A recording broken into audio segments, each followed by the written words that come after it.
previously on the MPP. It was crazy. Probably the greatest player in our generation, I would say.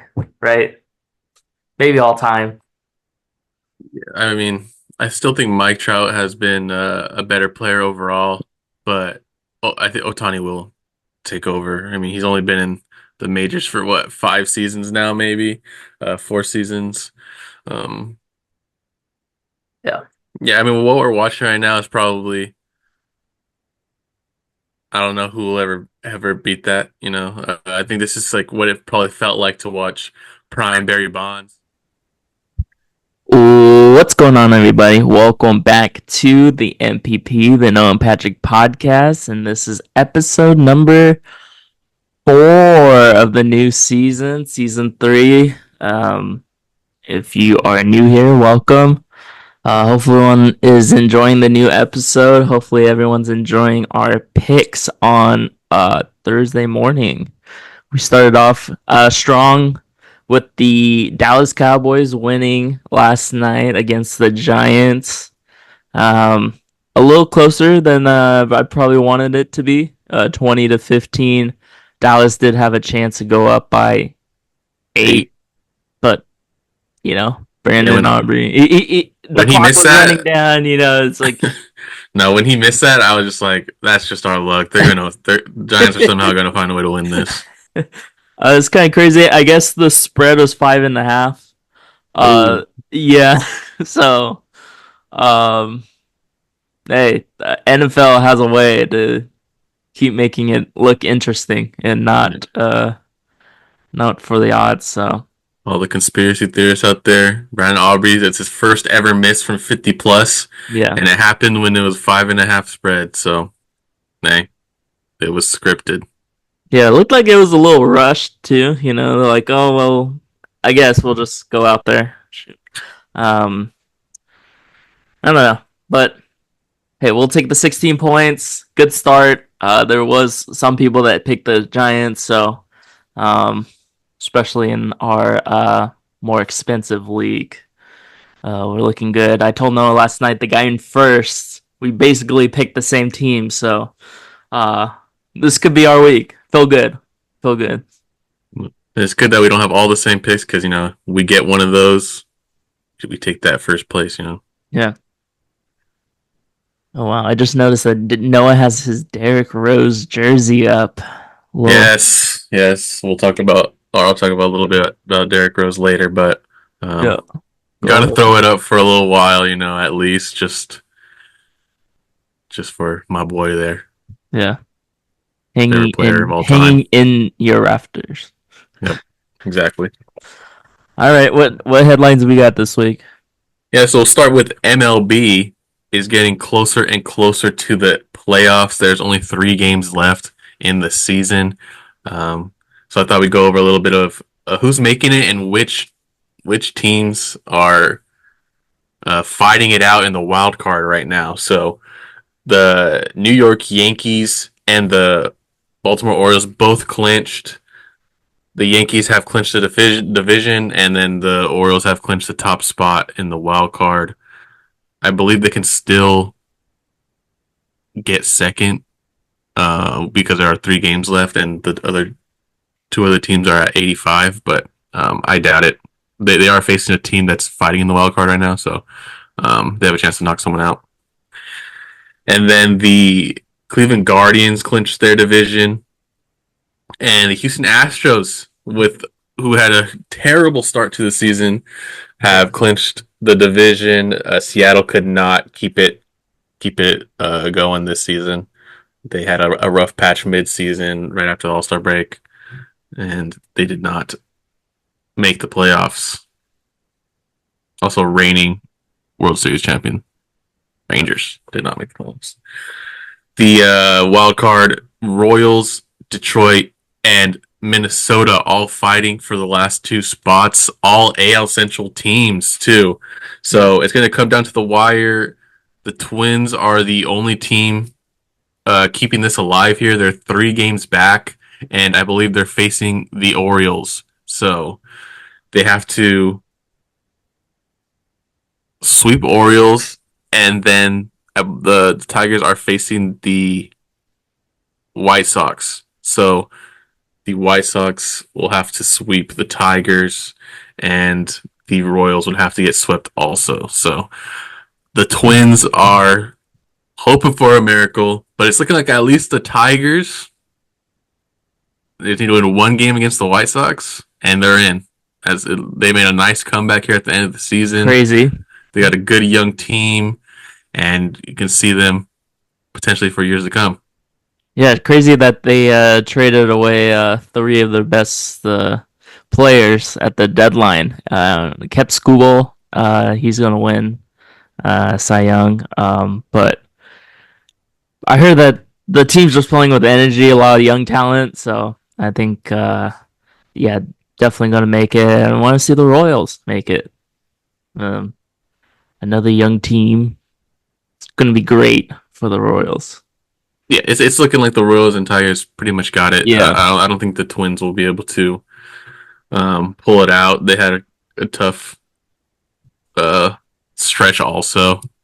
But yeah, at the Tigers, I think were my pick to win the Central this year, and they just came up short. But Still gonna make the playoffs, most if likely. you're a Tigers fan, looking like a bright future over there. Yeah. And they still have some young guys like Max Clark that from last year, and their pick this year. So they got some good young guys still coming up in the next couple of years to help out on the run. They're looking like a little Orioles team maybe. Oof. But they do have that Javier Baez contract, so that's rough. You're stuck with Javier Baez for a while. Someone that has just fallen off. Yeah, that's tough. You never hear about him anymore. And then the National League, Phillies just clinched their division. Milwaukee clinched. The Dodgers clinched over the Padres the other day, and the Padres did clinch a wild card spot. And fighting for the wild card in the NL is another 3 teams: the Mets, Diamondbacks, and the Braves. I believe the Braves are playing the Royals. This so those two fighting for yeah. This one's a lot closer. The Braves are only 1 game behind the Diamondbacks, and the Diamondbacks and Mets right now are tied for that second spot. So it's going to come down to the wire here in the last 3 games. Mets had a nice little comeback. I think the Mets will probably clinch this one, and the Diamondbacks will probably end up taking it. It's going to be tough for the Braves against the Royals. So, especially since they're the one team that's behind a game. So, we'll see how that turns out. But it's going to be a fun end to this. It always ends up being a fun last few games to end the MLB season. So, we'll see how it goes. And the White Sox hasn't got the record yet for losing. They swept the Angels. Who would have thought? A lot of boo birds over there in Chicago. I think I put this down like at the beginning of the week. It was projected. They were supposed to lose. The White Sox only need to lose 1 more game to set the record for most losses in a season.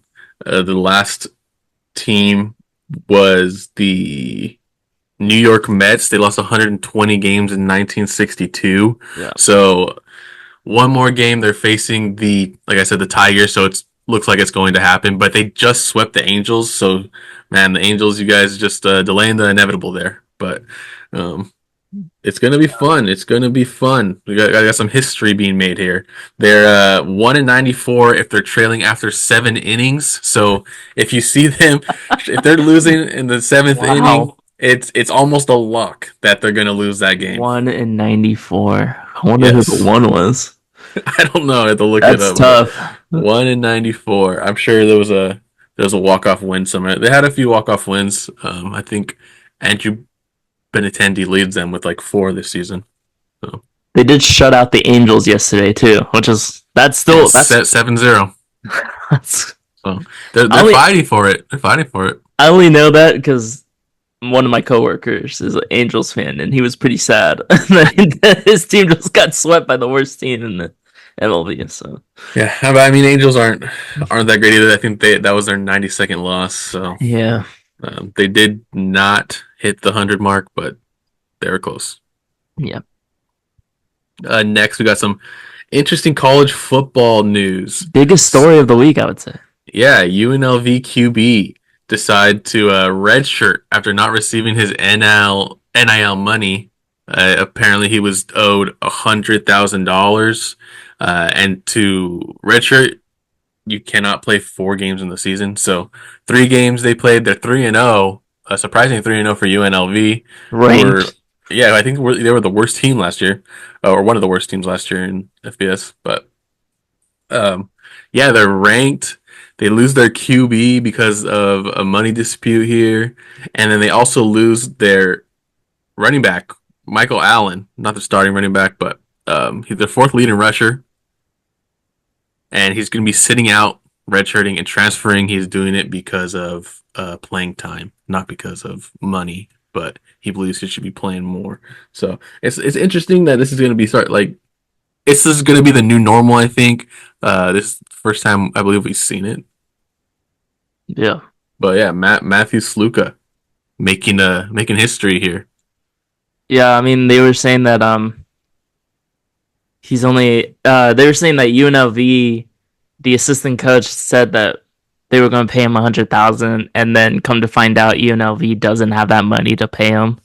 There's just I just saw a thing this morning that a casino owner offered to pay the 100,000, but UNLV denied the request or the money. So it's a bad look, and it really hurts UNLV if they ever want to get more people to sign. And also, it's very interesting, you know. I supposedly this guy Sluka, he's a good college football quarterback, and he has no chance in the NFL. That's what I heard. I've just been seeing he's just like he's more of a running quarterback than he's like an actual passing quarterback. So when that happens, you don't really go NFL, only rushing. Yeah, like 47% passing completion of passes. That's tough. Yeah, but if you have a guy who is a good college quarterback, we see a lot of good college players, right? That lead teams to wins, playoffs, now playoffs. Why wouldn't you give him the 100K? That's going to make you a lot of money playing those extra games, playing in those bowl games. Yeah. It doesn't matter if he's going to go to the league after. Who cares if he goes to the league after? All you care about is your money now, right? So, who cares? Supposedly, he's projected 500K to 1.5 next year. That's what people have him. He has a good little 3-game stretch here to lead UNLV. For teams. So I'm sure there's going to be a few teams out there that are going to are going to be willing to pay him money to play quarterback for them next year. Yeah. But yeah, and then that leads to a former 5-star, Bear Alexander from USC. He has an interesting past. He committed to Georgia. He decommitted from Georgia. He recommitted to Georgia. Then he transferred to USC after winning the national championship at Georgia. Last year, he was one of the best defensive tackles in college football. He played, I believe, 12 of 13 games, or started 12 of 13 games last year for USC. And he has not started a game this year. And I think last year he was projected to be one of the top defensive tackles taken in this year's draft. So he decided to redshirt, and he will also be transferring for next year. Crazy. Yeah, this all happened same day within the same 2 hours. So I wonder if it was all like he already had that idea in his head, or he saw what was going on and he just said, you know what, should I do this? And he did it. So, but what a name, right? Bear Alexander. Like that's just an amazing, and obviously it's not his real name. His nickname, Bear Alexander. Defensive player name as well. Yeah, I'm sorry, I'm drafting a guy named Bear. I don't care. I don't care how good he is. Yeah. Throw him in 7th round. I do not care, but he was a former 5-star, so we'll see where he ends up. And or he gets taken, and have to wait another year for that. Yeah. And then last but not least, one of my, if not my favorite player of all time, definitely my favorite Chicago Bull I've ever watched. Derrick Rose has announced his retirement after 16 seasons, which is crazy. I remember watching him get drafted from Memphis into the Chicago Bulls and just leading the Bulls to the playoffs multiple years in a row. Youngest MVP in the league. Then the injury. I remember watching that live. It was awful. And now he retires. But he had a good run. He came back multiple times from multiple injuries. Has some successful stints in with the Knicks, with Memphis.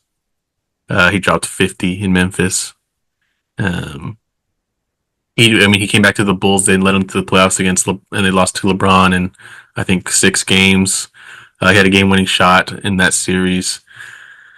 If you don't know Derrick Rose, just go look up the highlights, man. One of the best to ever, one of the best point guards at finishing at the rim. He was probably Russell Westbrook before Russell Westbrook came in. I would say he was better. He was a better ball handler, better shooter. Dunk over people, finish at the rim, just insane. Just watch his highlights. You know, every year you have to go and take a look at Derrick Rose highlights if you're a basketball fan because they're just fun to watch. Yeah, crazy. Derrick Rose finally retiring. Yeah, crazy. What could have been? What could have been?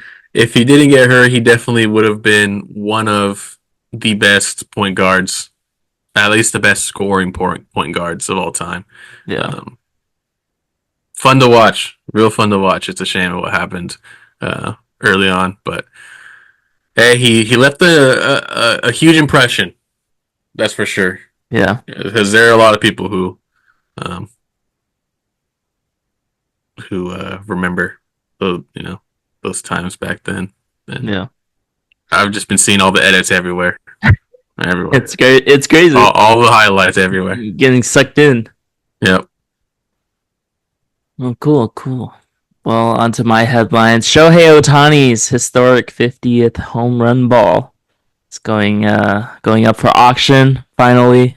Golden, the person who got the balls, partnering or gave it to Golden for him and his crew to auction it off. Supposedly the Dodgers offered the guy $300,000. That is not confirmed, but the person turned it down, of course. The starting bid is $500,000 for the home run ball.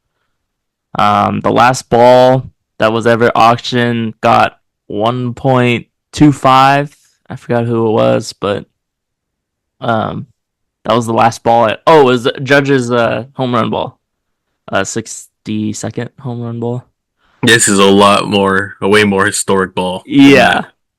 I doubt the bid's gonna stay at 500,000. The kind of thing is, buyers will have a chance to purchase this baseball outright for 4.5 million between September 27th and October 9th. So the bidding starts today.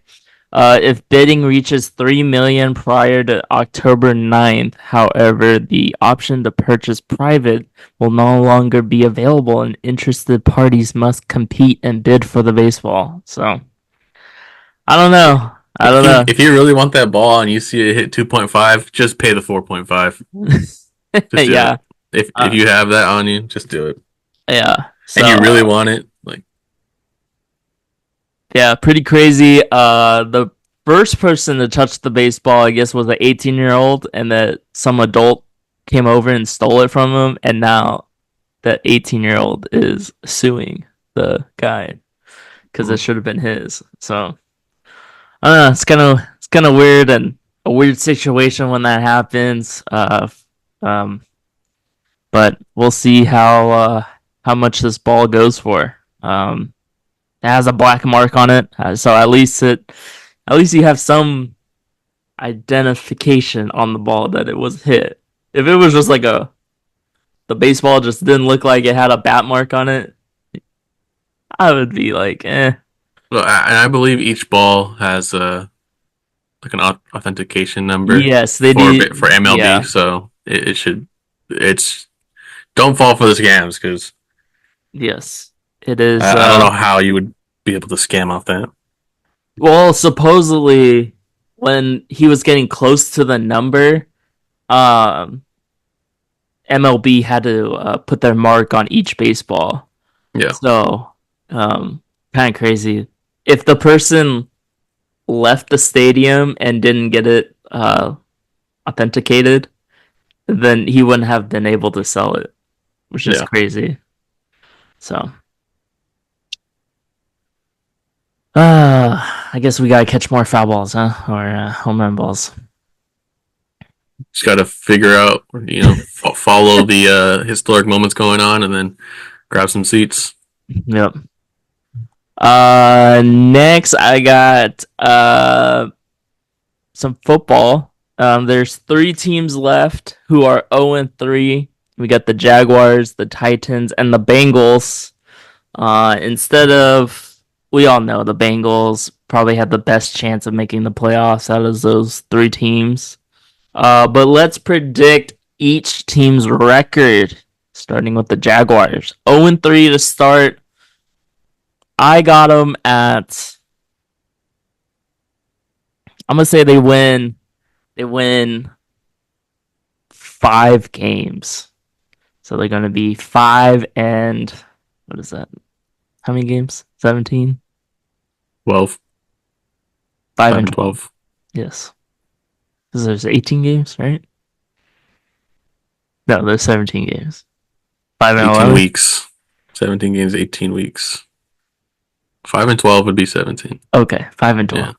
Yes. There's 18 games, but they only play 17. 18 weeks, but they only play 17 games. Yes. Okay.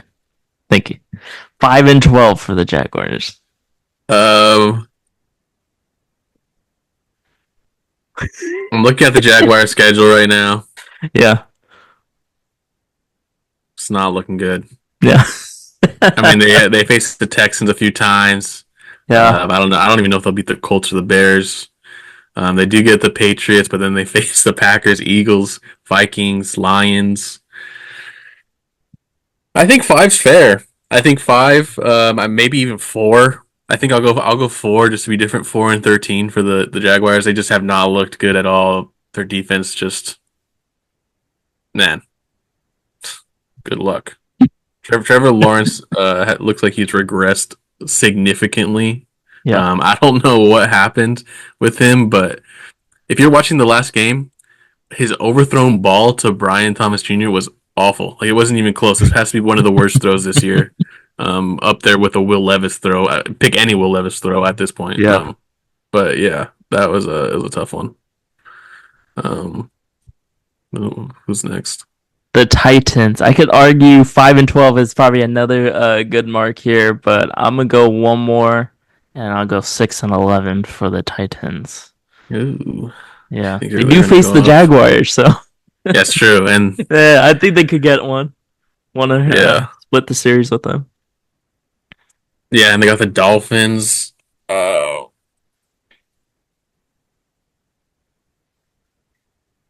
I'll go 7 wins. I think they can do Okay. it. I think they could have a nice little run here. Like you said, they faced the Jaguars like 3 times, and so they can do it. They can do it. I think they have a better defense, and if Will Levis can limit his turnovers, their offense has not been bad either. So Yeah.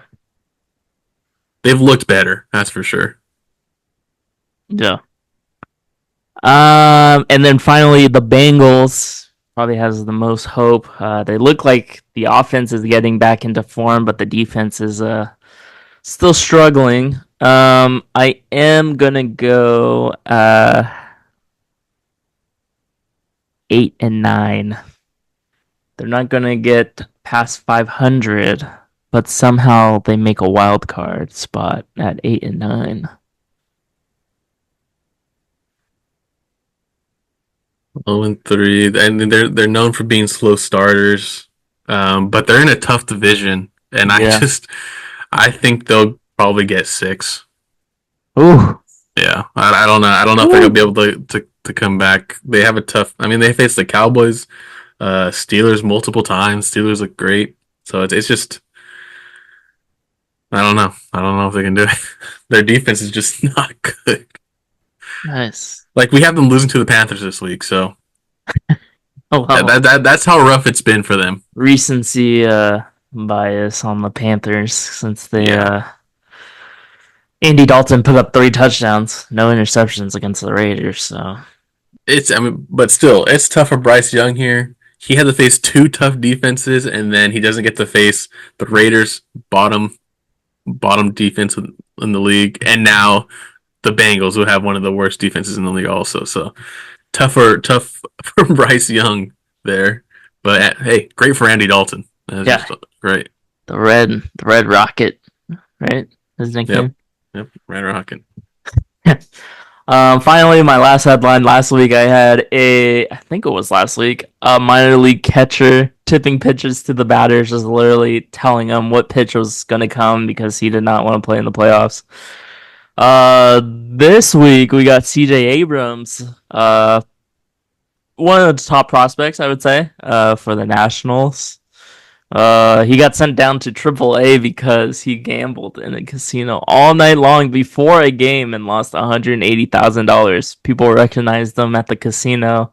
He didn't leave until early hours of the morning, and for that, he got the cut. Got sent down Yep. to the minors. Um, It was for a 1 o'clock game. He was out till 8 a.m. Having a great year this year. yeah, He was one of the main pieces in the Juan Soto trade when Juan Soto got traded to the Padres. So, um, yeah, that's hey, you're out till 8 a.m. losing 180K. There might be something bigger going on there. You know, might not just be a gambling anymore. You might have a problem. yeah. That's Yeah. that's a long time to just be out there.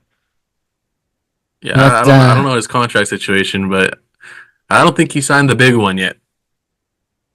no, I don't think so. I'll check. So that means the Nationals do have a chance to sign him still, right? Even though,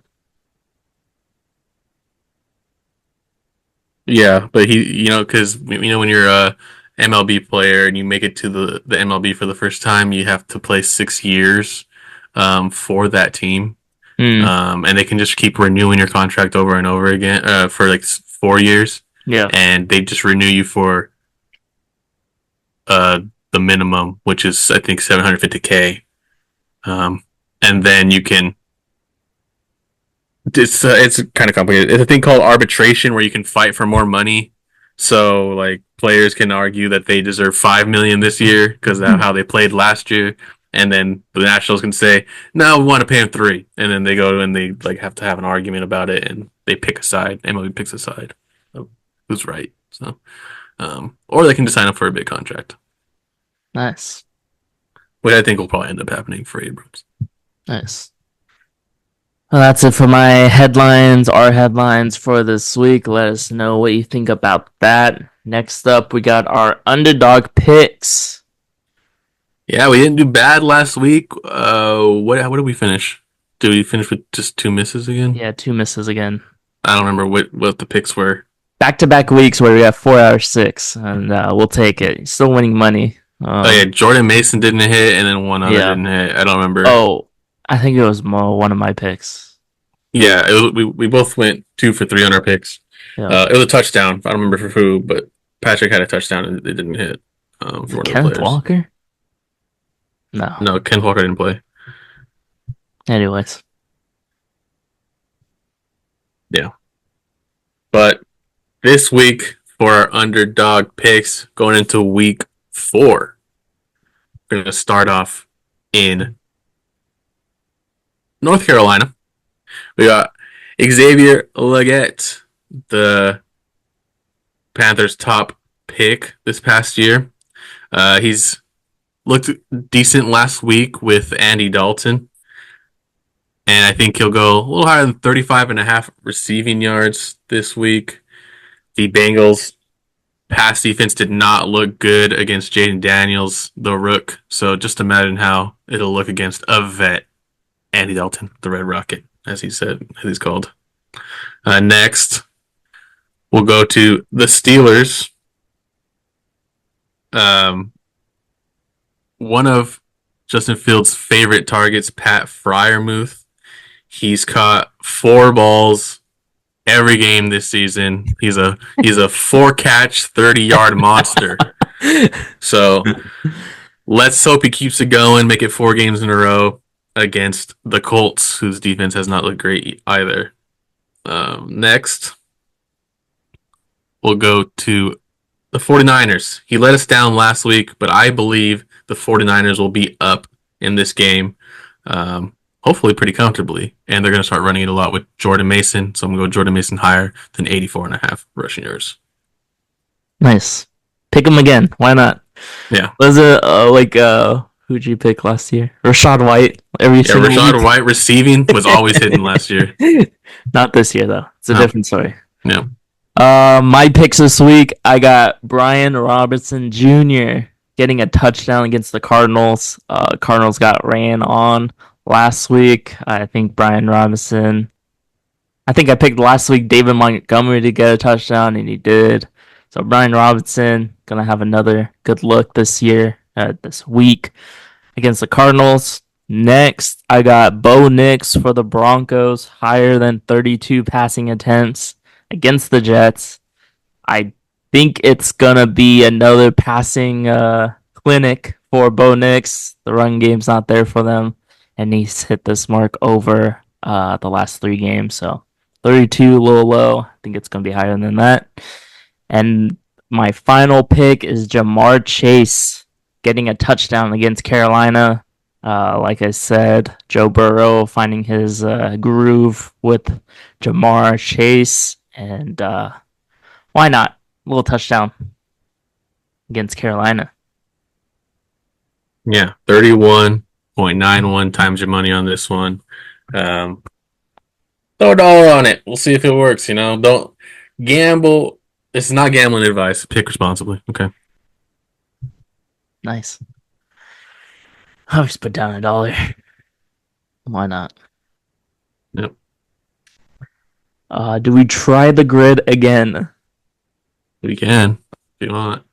Wow, we only have 4 minutes. 4 minutes.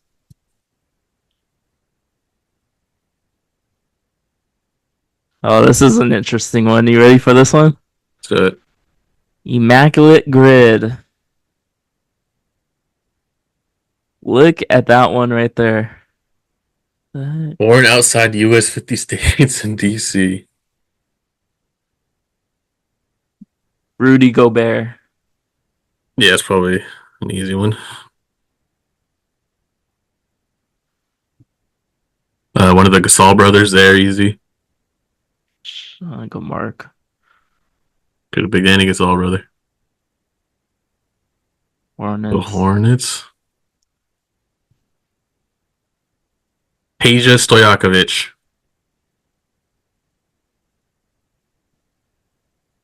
Oh. Is it technically not the Hornets when he played for them? I don't know. I don't know if it has to be for that. Maybe he wasn't born out of the Maybe not. At the States. Didn't they have like a sharpshooter previous year? All I can think of was Peja. Well, Gordon Hayward for Jazz Hornets. Kaminsky's not born out of the U.S., I don't think. Is it Hayward? Yeah. Oh, okay. I just really had to spell it out. Grizzlies, Jazz, Jordan Clarkson, Mike Conley, right? Yeah. Conley.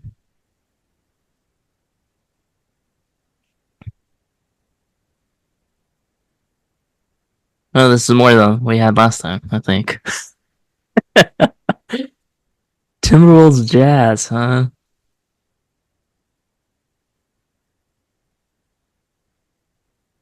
a lot of players, and I don't know any of them. Would it be no? Born outside for the Hornets. Let's see.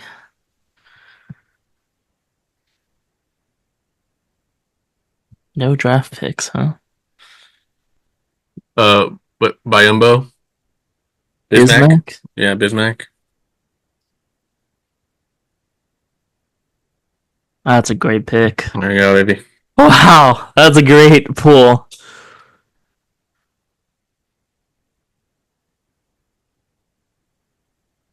I don't know. I can't. Can't think of I'm out of it. Dallas Mavericks.